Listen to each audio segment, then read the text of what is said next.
Welcome to the Stronger Together podcast brought to you by Sandpoint Strength and Conditioning. I'm your coach, Kenny Marquardt. Today, I am joined by Rick Decker. If you don't know Rick, you should. He has been in the gym for a very long time. He's always at 6 a.m. He's always got a smile on his face, always enjoying the workout, even if he's not. Always just, having fun doing the thing. And he's a great dude. And I hope you enjoy our conversation. Before we start, though, we are brought to you by Momentous Supplements. You can get 15% off by going to livemomentous.com and using the code word Sandpoint Strength, all one word. All right, enjoy. Great idea. Rick, welcome. We've been jamming, screwing around with audio for a little bit here, but welcome. Glad to have you. Thank you. It's fun to be here. Just wait. Just you wait. I was trying to think before this. So you guys started coming here in what, like 2013? Like right after we started. Like it was like in the very beginning. Yeah. I was telling a little bit of the story earlier today that I got on the CrossFit Journal back when we first started in 2012. And you mean? Well, no, not the own gym. Okay, we'll get into that, I'm sure. Yeah. Just started CrossFit. We were down in the Front Range, and we were actually, I had my cycles of everything I wanted to do. And so I was like, Mariah, what do you think about CrossFit for the next 3 months? She's like, yeah, that sounds fun. I showed her the games on TV or something. And so, of course, I researched the area and found whatever games athletes were in Denver or the Boulder area. Yeah. And Patrick Burke was over at MBS. So, of course, that's the one that we went after first. Yep. So, we started there 2012, and then, I think we came up here not too long after that. But I was looking online to see, what was around here. And on the CrossFit Journal, I saw this guy with the username Duffy. And I swear he was just on there bragging about how awesome his gym was and all the equipment he had. But it was a picture of it. I was like, oh, that's awesome. I'm going to find that guy. And, I'll give him a pair of rings or whatever he needs for every month that we're around. And then we didn't make it around. I didn't link up with this guy with username Duffy that I find out that's actually his name. And but the next year come up here and all of a sudden there's Sandpoint CrossFit. And in the meantime too, we also moved up to Steamboat, started going to that CrossFit gym there. And, we just assumed that all mountain towns just had CrossFit gyms that were kind of, not that great.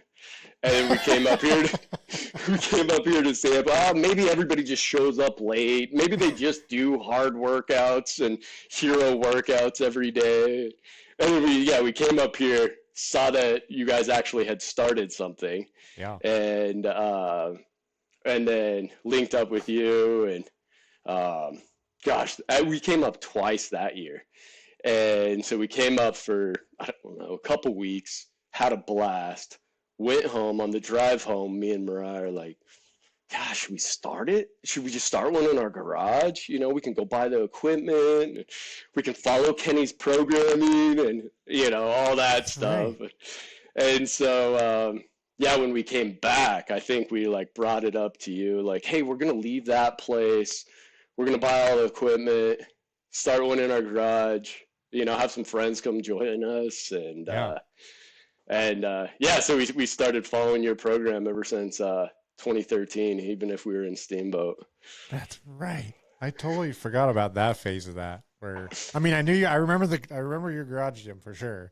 But yeah. I think I still have some merch. I should have worn that actually. That would have been good. I think I still have a Storm Peak training. Nice hat. Yeah. I should have worn that. I remember that, but I forgot about the affiliate under the affiliate thing. Oh, we were Sandpoint CrossFit South. Even painting the mountain logo in the gym. That's right. We were messing around. Yeah, that's right. Yeah, that was a long time ago. We're getting old. That was like 12 years. So before any of us had kids. How old's McKenna? Yeah. Yeah, she's 10. Yeah. We got a picture of her, me hiding in the tires out front and me setting her on top of the tires. She's like, Yeah. 10 pounds, if that. Yeah. Yeah. And then you guys were, when did you come? Because you were doing the summer thing for quite a while. Not that long. I mean, it was several years though. Yeah. 3, So 4 we had a house in Dover in 11. And so then we were splitting time between Steamboat and up here. And then Mariah was still working as a teacher at that time.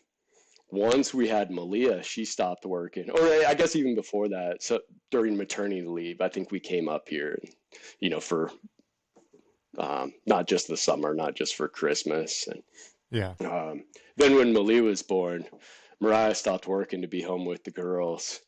And so that's when we could come up here longer. And I remember one of the conversations we had, we were coming up here after Christmas. We were going to come for like a month, maybe 2 months. And then since we were just Storm Peak training and not affiliated, and you were, then I was like, well, if we stay through the open, we don't have to record the videos and we can just have Kenny judge us and we'll submit our scores that way. Yeah. So yeah. So basically, your gym is the reason we live here. It's because we just kept coming up here longer and longer, and then didn't have to record my videos anymore or our workouts. The open and my gym. Yeah. I think that's a good thing. I'll take the credit for that. I don't think there's anybody who's disappointed in that you guys stayed. So I think that's good. That's a net positive for the town. I'll take credit for it. The other funny part too is the best is we'd only come up in the summers for a while, and we're like, the people in Sandpoint are so nice. They're so friendly to us, and they just love it when we come into town. But after living here for a few years, what I realized is that I think what they associated us with summer. And so it wasn't necessarily the Deckers are in town. It's just like, oh no, it's summer and now we're excited again. Everyone's happy. It's there's just a lot of generosity with the moods, I think, in the summer. Yeah. So we kind of took on some of that too. Like, yeah, we're bringing the sun. We're up. Yeah. Well, I guess that's different in February. February, everyone's pretty pissed at each other. That's all right. That's true. That's true. We should just throw the open or intramural in after that so we can really get at each other's throats. Oh yeah, well, there's some of that too. That's and you are the how many time reigning champion of the intramural scaled open men's? What were you? What was? Yeah. Yeah, so it's Masters 35 to 39 scale division. Yeah. Third place though. Oh, that's West Coast division. So not just in Sandpoint. Yeah. So this is really kind of encompasses, I think, one of your major contributions to the gym is like I think you try and bring a positive spin on most everything and make it fun. I think you and Chris Acosta, especially now that you have a co-conspirator in the mornings, I think you guys make everything a lot of fun. And one of those contributions was the intramural open, the scaled intramural open competition. That was brutal. Yeah, but I mean, what did you just wake up one day and you're like, this is happening, or how did that? Like, what was your? So when they first added scaled, we were down in Colorado, and so I was going online to submit the scores, and then I was putting Mariah's score on there, and she did a scaled for that one. It was like muscle up was the first movement, right? Yes. And so I was putting her scaled on there. So I put it on there, and then I looked for like what place she was in, and then I was like, well, I sorted by that, like who's higher than her, and then I started like scrolling up, and then I went to like who had the number one first scaled, first place. Yeah. And then they had scaled all across all their workouts. And so that was the realization, like, oh, I want to do that. You know, because it's scaled is always like when you first start CrossFit, it's like, I don't do scaled. I'm prescribed. Totally. And so it's like handstand walks. Like I can't do handstand walks, and so I'm just falling on my head the whole time. Yeah. And then you actually see the workout for what a scaled is. It's bear crawl. All of these like movements, all these weights are weights you can do, movements you can do. So there's no hiding from them. So that's right. why they're so brutal. You can go.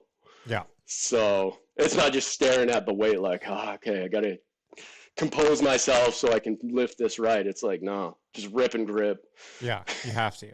Yeah. You showed up with a trophy. I mean, it was like a 5-foot tall trophy, right? Yeah. That was when I think it really started to get yeah. So the first year I was doing it, and then it was just me by myself, and then I kept restricting the games leaderboard to see if I could get in first place, and so that's why I'm like, okay, Masters 35 to 39. I'm still at like 1,000 and stuff. All right, West Coast Division, and then that's where it like really shrunk down, and so I was in the top like 5, after the first couple workouts. And so then once I started talking about it, then other people like jumped in. And so when the workout would come out, like I remember the bear crawl was the funniest one. And I got so many texts that night, like, a bear crawl, Rick, you're insane. Yeah.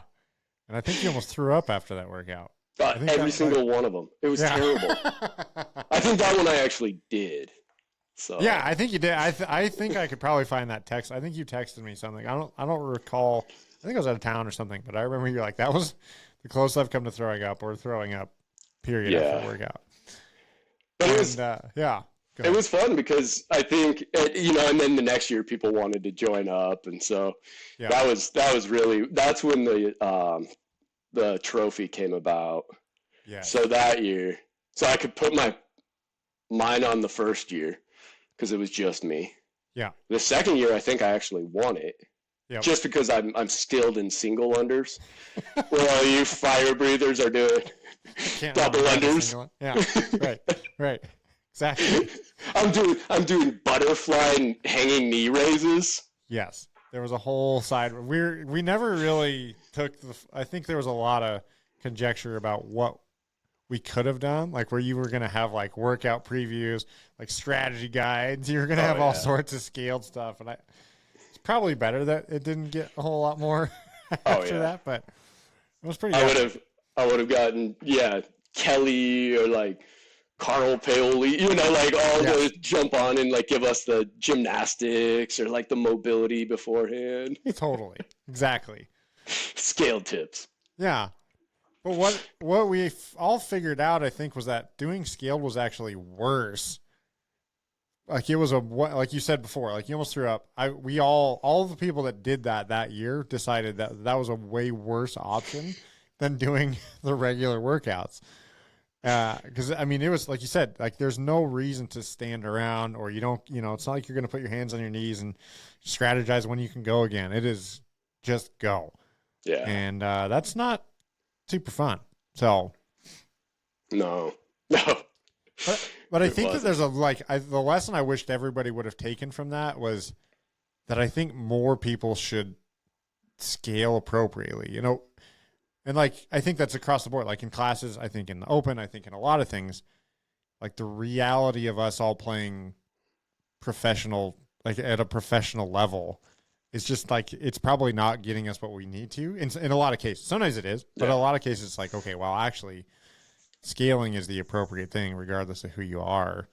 And you actually, like, there was always like you said a second ago, there was always this like self-deprecating, well, yeah, but I scaled. And it's like, well, that's actually, you probably have a lot more to celebrate than me when, I stare at a barbell for 10 minutes and like move it a couple times. Like you did a lot more reps. Like you actually worked a lot harder than I did. And I think that was a good lesson for a lot of people this is what it would feel like if you were at the high level and you had no reason to slow down. Like that's how this would feel. Right. So yeah, after I was hoping that some people at least took a little bit of that away with them. Yeah, for sure. I don't know. I don't But know. it definitely got it was yeah, thank you. That's all that matters. That's right. But it definitely it's awesome because doing this so long when it was only supposed to be 3 months and then on to the next thing. You start out and you keep doing it because you're just bad at everything. And then you're like, well, I want to get that muscle up. I want to get that, be able to lift that weight or whatever skill or strength it is. Yeah. Then you kind of go through that trying to compete with everybody, be the best in the gym. And then you realize, because I was this, I'm a total CrossFit nerd for years. Followed the games. I could tell you everybody that made it to the games and all that. And I think over the last few years, I've actually had a lot better balance with it, where this is actually supposed to be functional fitness that gets me ready for anything in the world. Yeah. Rather than coming in there, crushing myself, and then walking from, my desk to the bathroom. I'm trying to act naturally and not that I'm sore and I can't, not straighten my legs. Yeah. What was the catalyst for change for you? Or was it just time? I think honestly, the scaled really helped. Other people jumping on board with that and knowing how terrible those workouts can be. Yeah. And then just having a little bit more of a balance with just life. Yeah. I dive into things and I'll just jump in obsessively. Yeah. For a while, whether that's, I don't know, Volkswagen Beetles when I was a kid or UFC or CrossFit or, Yeah. So I'm trying to really balance all these things. And that actually the start of it all was soccer, right? I was so into soccer growing up. Yeah. And I was a goalkeeper. And what's cool is lately I've been realizing how much that goalkeeping has shaped my life outside of the soccer field. Yeah. How I can see the whole field. I see the different things that led up to the play, where other people are staring right at the ball. Yeah. Or goals scored on me. It's, I have to forget about that. There's quite a bit of actually what I learned from soccer that's in my life that I brought with me. But after I was done with my soccer life, I totally shut the door on that. Yeah. And I was like, that was just something, in my past. And I didn't want to be the high school quarterback reliving my glory days. Yep. What I realized is, maybe integrating some of that stuff into my life would be a better idea than just repressing it. So now that McKinley, my oldest, is started soccer, it's opening the door to all these things. Yeah. And so that's actually why I'm thinking about this so much more now. Because I'm like, why am I so obsessed with these things? Or why do I think this way? Yeah. And sitting there on the sideline thinking about it, it's like, well, that all comes from goalkeeping. Yeah. So.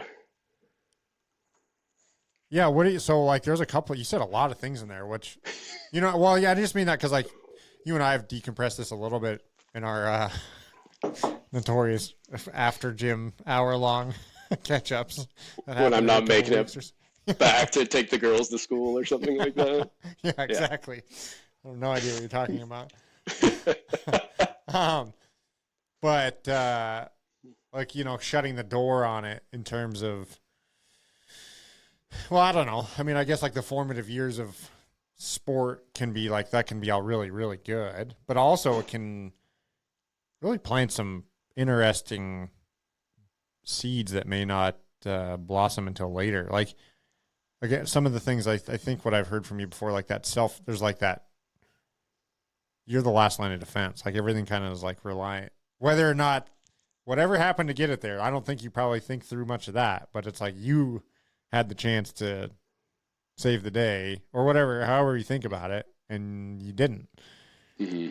Is that still, I think that's some of the stuff that we had chatted about. Is that accurate, or am I misremembering? Yeah, it is. It's I can save 9 out of 10 shots. Yeah. And you notice the one goal, the striker, the forward, he misses 9 out of his 10 shots. Totally. And you know that he scored that one goal. Right. And I think mentally how it's good and bad what it's brought with me into real life, into the business world, whatever it is I don't celebrate successes. I'm supposed to make those saves. Yep. Right? If I don't have a clean net by the end of the game, I didn't do my job. Yeah. And so and then you make a save, it's a corner kick. Right? I can't celebrate that. It's getting my defenders where they need to be. Yeah. But I'll celebrate the strikers. Yeah. When they score. Yep. Or so it's good. It's now that I'm realizing it, now that McKinley's opened that door, I can at least understand why I'm doing some of this stuff. But when you don't celebrate your successes, and then if you're with the wrong people that maybe don't tell you your value, like it's definitely a bad thing, right? That you kind of get done with something and you're like, well, who am I? Like, what did I really do? I feel like I did a lot, and even in business, there's different people that, there's different egos and all of that, where I've kind of done this as a goalkeeper where I'll guide somebody where I want them to go to make the decision that I wanted, should have been the decision. Yeah. Which is great because I got the way that I think it should be. And, they're coming up saying, thinking that that's their idea. So why do I have Rick around? Yeah. Right. I came up with that on my own. Yeah. So, that's it's kind of a funny thing where there's good things that came with it, but, maybe knowing that I need to talk to a midfielder a little bit differently, to maybe point something my direction. It's also just so unnatural. Yeah. No, for sure. I mean, it's the quarterback of the soccer field, right? Like, more or less. I mean, it's a little bit less. It's more like it's seen as a defensive position, but a lot of the time, like you're overseeing the whole thing, right? Like that's kind of you're kind of the leader. Yeah. Well, I just don't throw the touchdoon, right? Right. Yeah. I Totally. don't get carried away on Like you people's said. shoulders. Yeah. Totally. You get all the.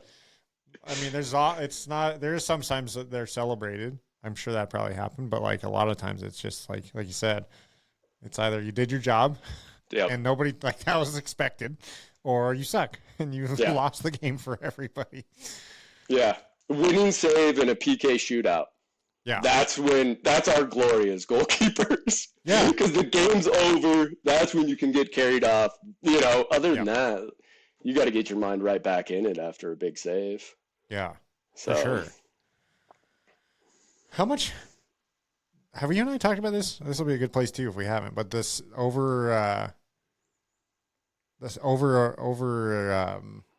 emphasis on like self-reliance and like how that's kind of a bad thing. Like the championing of like I got it. Like I'll tell you my version of this for just some introduction. But it's like I'm so proud of like I got it. Like I obviously like, Jen's great. Garrison, like the people I have at the gym, amazing.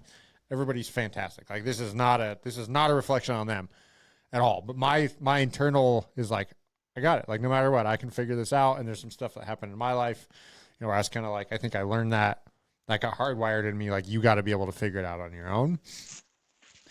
But it's definitely a weakness in a lot of ways when you work in a community or work on a management, like in a management position, or even in like my relationship with Jen, like it's a harder. So what I'm wondering is if you felt that way, like as a goalkeeper, it's like, hey, this is it. Like I got me. There's no one behind me. This is up to me. Do you feel anything like, does that resonate with you at all? Or 100%. Yeah. Moving stuff into a truck, out of a truck.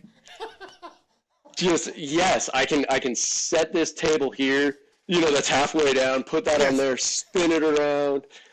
Yeah, like I want to try to figure out how to do things on my own. Like, so yes, with that type of stuff. And for years we were that way, or I was that way, me and Mariah married and then we were that way. Yeah. We kind of found our place as us two and now us four, where it's, no, we can do everything on our own. We don't need any help. Yeah. And, so there was COVID, lockdown, and then Mariah got diagnosed with breast cancer. Yeah. And that was actually one of the best gifts that we could have received from that, is asking for help and allowing people to help. Actually, that was probably the first step, is allowing help. Yeah. Opening up to people. Yeah. So so through that, and then, with a few other things over the years, it's like, oh shit, yeah, we need people. Yeah. We need to talk. We need to, because especially, Mariah's cancer diagnosis, right? The whole first year, I was just stoic. I'll figure this out after. Yep. I'll process this whole year. But then, once she hits that gong, then I can try to figure it out and everything.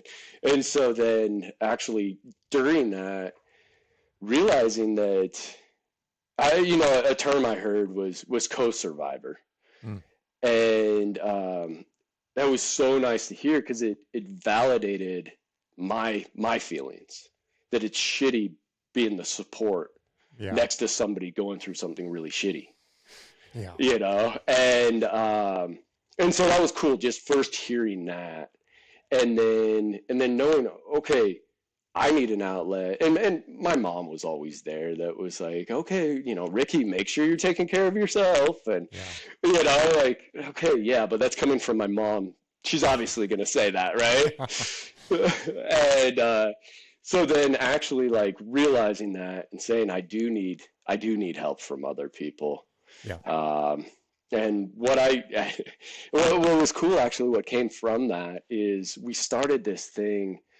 We called it Rad Love. It was through Barbell for Boobs, but it was for the co-survivors, for the partners. Yeah. And we kicked that off right before Mariah's second diagnosis. And after the second one, I was just like, I'm done with all this stuff. I'm not even getting close to it. I resigned from the the Community Cancer Services Board.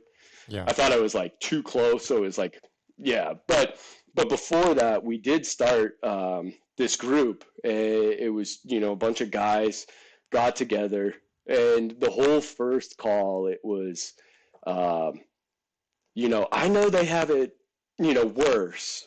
And then, it was always just like prefaced with like, how bad our wives have it. Right. And then I remember like halfway through saying, like, I can't wait till we get to the point where, like, that's a given. We all know that they're in a shitty spot. Yeah. Okay, that's, now that we've named that, now let's just talk. Yeah. And say like, oh, this sucks. This sucks. Yeah. Yeah.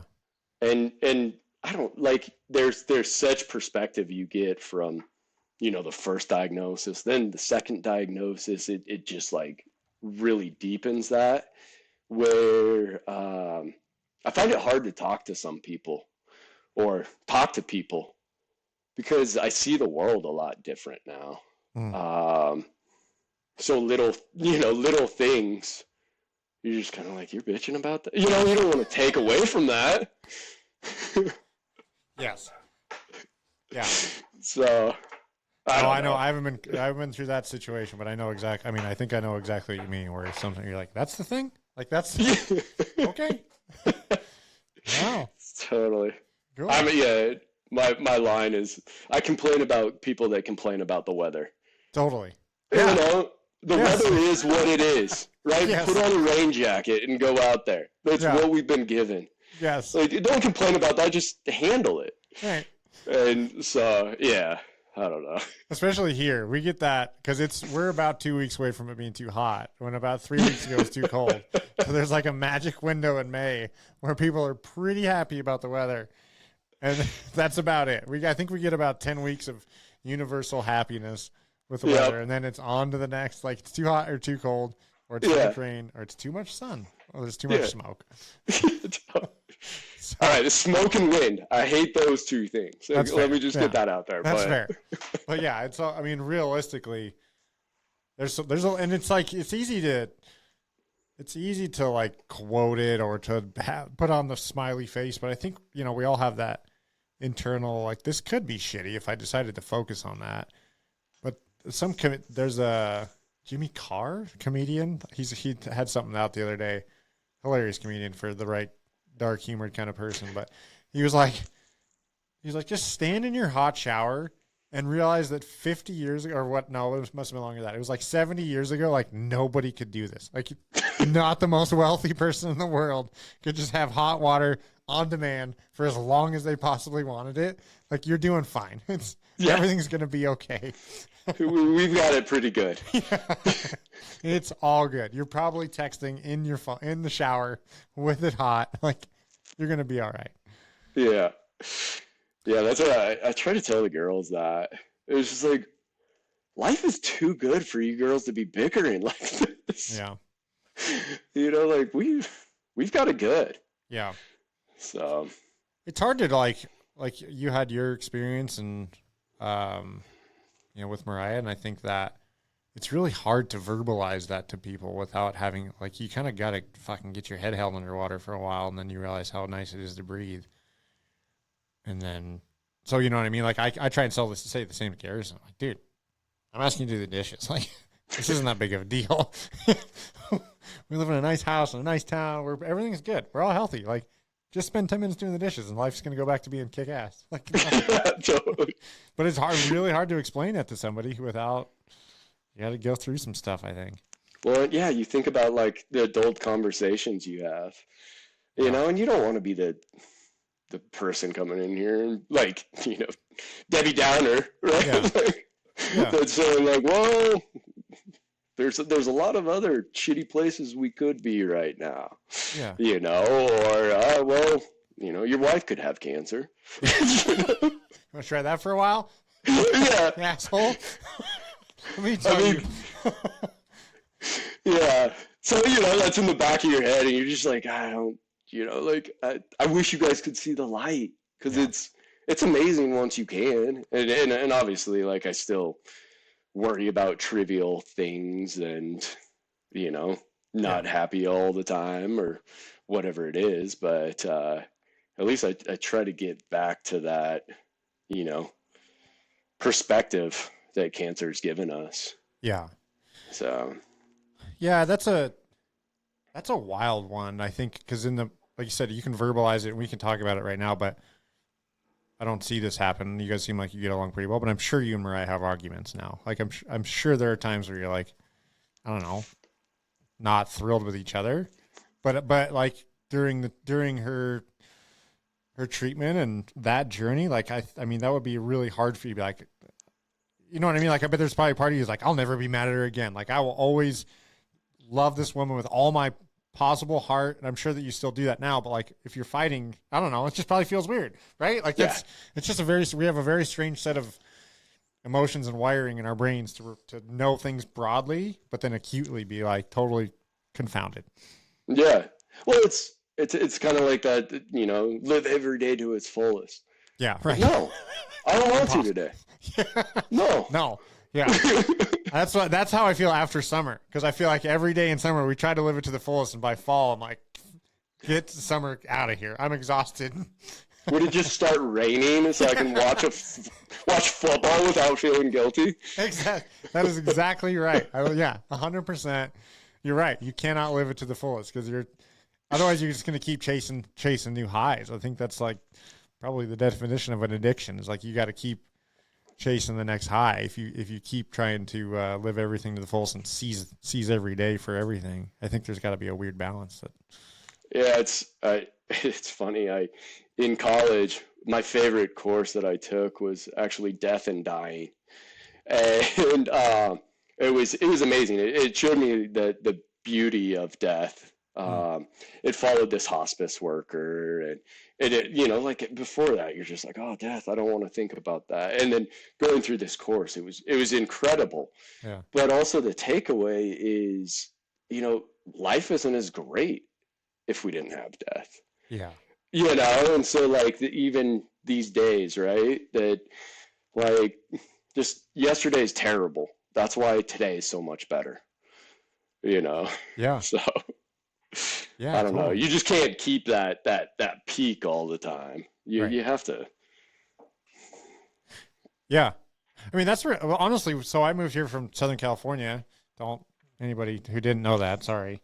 But the seasons make all the difference in the world, I think. Like down there, it's like the weather's pretty damn good pretty much all the time.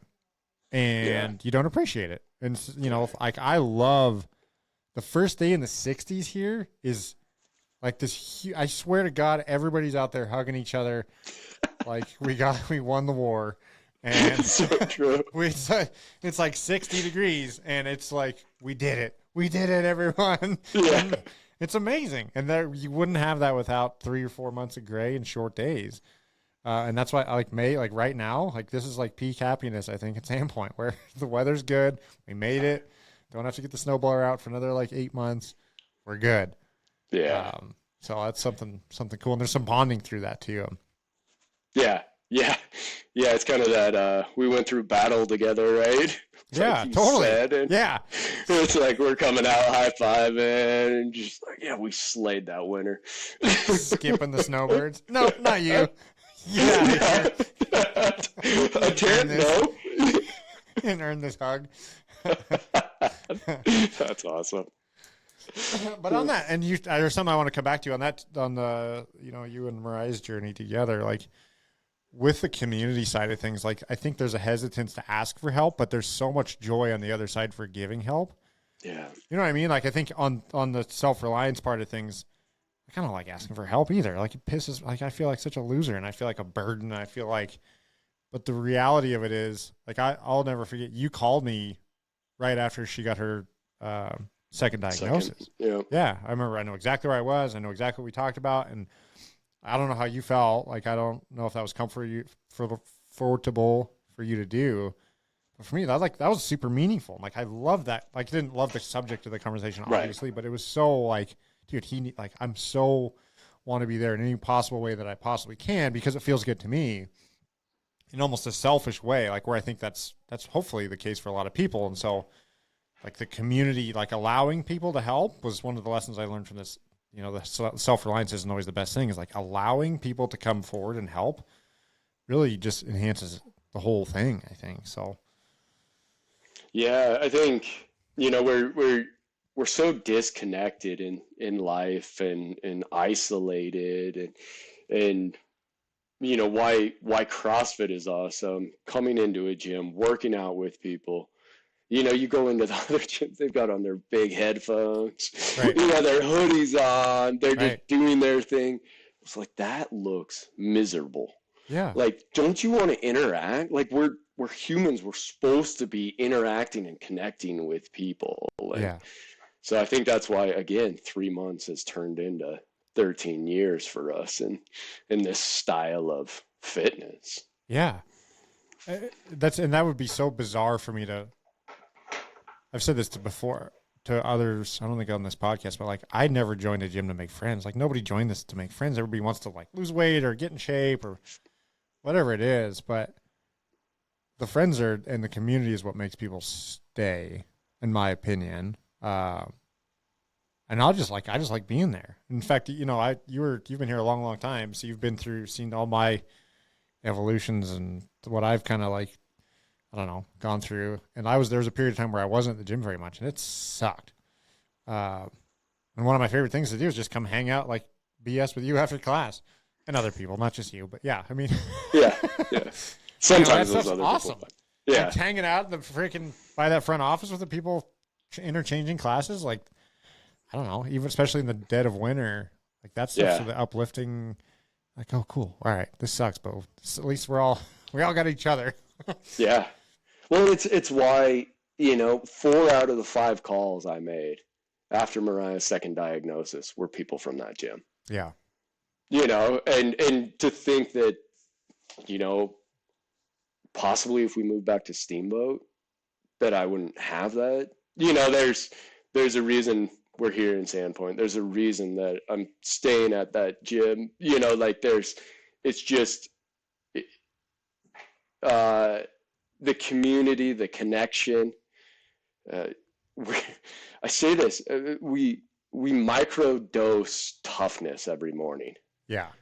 Right. So whether that's and it's more mental, right? We're just super uncomfortable. Yeah. Whether it's like a Fran or a Murph, we're uncomfortable during that whole time, but we're all doing it together. Yep. So we're also microdosing our connection. And all of a sudden you look back and you're like, whoa, how am I, how am I this close with these people? Yeah. But, you truly care for them. And they are, at 6 a.m., they're my best friends in that class. Yeah, for sure. And I think they're like the vulnerability and the rawness. Like you really do get to kind of strip down in a good way. Like it feels vulnerable and it feels uncomfortable at first because it's, you can't really hide from fitness.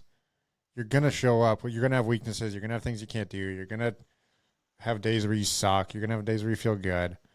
And like doing that in a public setting it is vulnerable and uncomfortable, but it is what brings people together in that way, I think, where you're like, dude, I can be naked with you. Like, obviously not, don't take that too literally, anybody, but you know what I mean? Like, that's like, I'm bearing it all. Like, we're going to get through this together, and that's cool. Like, I see you naked. I see you see me naked. That's all right. Who gives a shit? I'm embarrassed about this. You're embarrassed about that. Like, that's what makes us a family and, like, brings us closer together. I think it's so special. So. Well, I would have preferred you not use the word naked because I was about to say, and to see how hard we were. Perfect. Yeah. Okay. Well, this I know what clips we're gonna put all over social media. Some creative editing. This can be a lot of listeners. We're gonna have are there a lot more people or a lot fewer people at 6 a.m.? Yeah, right. But like in the gym, I'd start a business with anybody in that gym. Yeah. If you're showing up every day at 6 a.m. and putting in the work and, getting these done, you see how hard people work. You see how dedicated they are. You'd easily make them a business partner. Yeah. Oh, I think there's a lot to that. The consistency too. Like if somebody's done this for 2 years, like they've been sick, they've been injured, they've had shitty life circumstances, they've gone through the seasons, they've done all the stuff, and yet they continue to show up. Like that is like, that's an an intrinsic value in somebody's existence now, in my opinion. Like they don't ever really, I think it takes a lot more time to unwind that if they've been able to do that for 2 years. Yeah. Like I said, like that's the stuff that makes people survive in any circumstance. Mm-hmm. Well, and bringing it back to community and connection, it's when you are finishing last, you're getting the biggest cheer, right? Yeah. People care for you at the end. Yeah. So, in real life, you're the lowest, it's everybody around you that's picking you up. Yeah, for sure. Yeah, that's such a cool aspect of it. Nobody likes to be last, but I think it's still like it's cool to be like looking around and like, hey, cool, everyone's here hanging out. Yeah, it's just, I don't know, it's neat. Yeah. I'm going to change the subject a little bit to come back to this and the soccer thing. You said something about like we talked about kind of your transition from you're pretty competitive, nerded out, like on. I think we just talked about the community side, which is probably going to be the answer to the question. But like you had kind of shut down. Like it sounds like you're all or nothing, kind of like me. Like where I'm either doing it all as hard as I can, or I'm not interested at all. Yeah. It sounds like that happened with soccer. With CrossFit, there was like a transition. it seemed like, and I think you and I have chatted about this individually, but go hard at CrossFit. Then now you've kind of, I don't know, mellowed out. Is that the way? Like, I don't know how you want to phrase that, but like you're not going into this to try and win stuff anymore. I don't think so. It's not all. It's not nothing. So now you've found some sort of a balance in this. Yeah. Yeah. I guess just actually maybe getting back to why you should have started in the first place, so that I could be a better kayaker, so I could be a better mountain biker, skier. Yeah. So I can go, just do something at any time. Yeah. I think I've gotten back to that world, and knowing that CrossFit can get me there. Yeah. Me and Mariah did she's rucked 50 miles, but we did Run Rabbit Run in Steamboat, 50 miles. Yeah. I think our longest training run was 10 miles. Yeah. Other than that, it was CrossFit. Yeah. And we did it.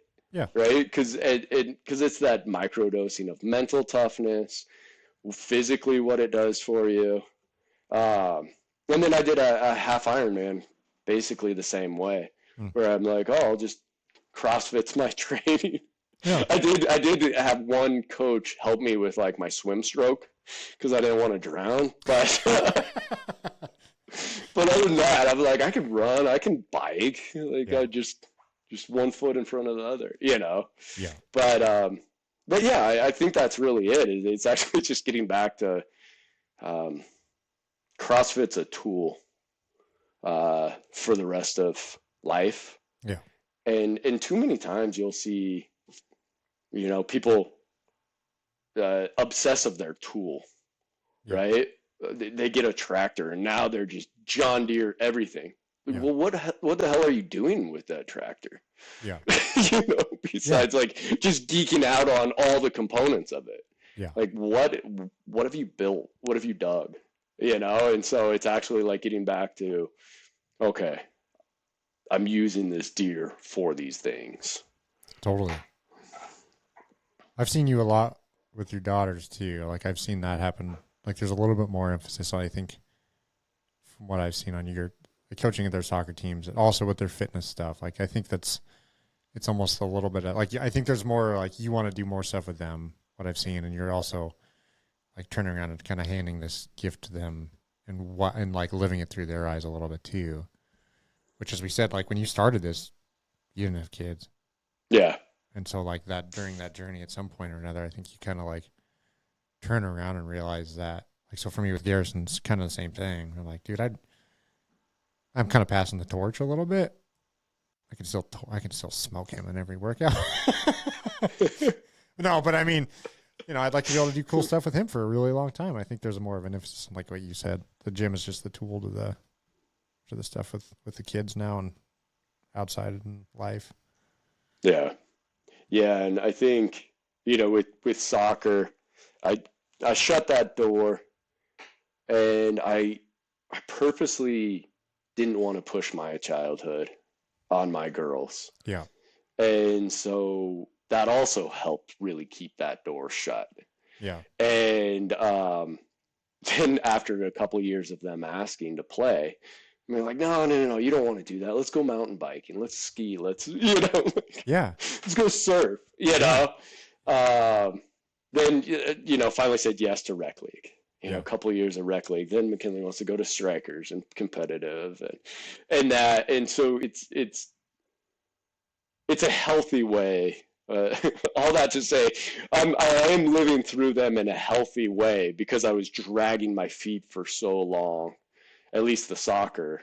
Yeah. They're like, no, you guys don't want to do this. You don't want to do this. And now it's your decision. Okay, I'll support you with how I know how. Yeah. Same thing with CrossFit.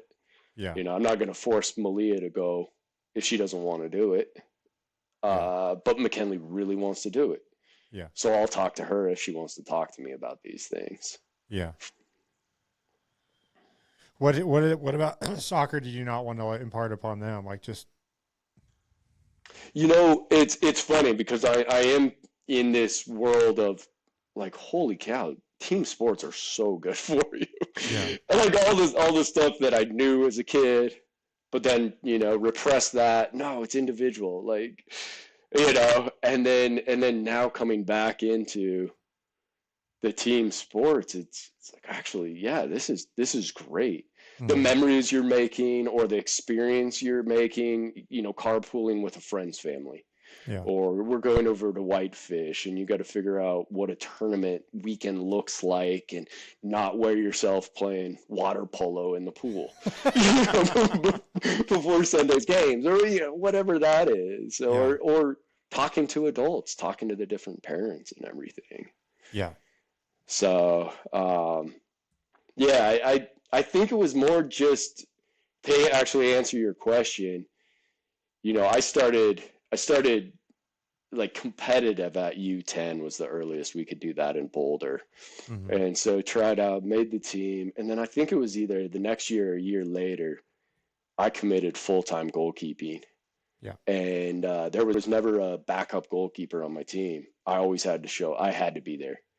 So I didn't miss any games. I didn't miss practices. I was always there, which, as a family, we stopped going skiing. Yeah. We stopped going camping. Yep. There was just experiences in normal other people's life that we weren't getting. And so I think before the girls got into soccer, I was too fixated on what they missed Mm-hmm. and not necessarily what I gained from that sport or being passionate about something. Yeah. So I think it helps with team sports too, that it kind of lifts up, elevates that passion too. Yeah. I mean, I had a similar, I mean, yours was definitely more intense than mine, but a similar experience with youth sport growing up. And I think that, like you said, it's like, this is not the only thing. Like, that's the thing that concerns me about the youth sports, like, where it's like, dude, this is like, we're going full competitive, playing year round at a really young age, not doing anything else, but knowing that the other side of it, like, I'm 20 years past any sort of competitive athletics. I learned a lot of stuff, but it probably, like, there was a balance. Like, was it worth sacrificing a lot of things? I don't know. I know it burned me out. I know once I put down my athletic shoes, I was over it. Like, I just didn't ever want to do it again. And so I think there is a balance.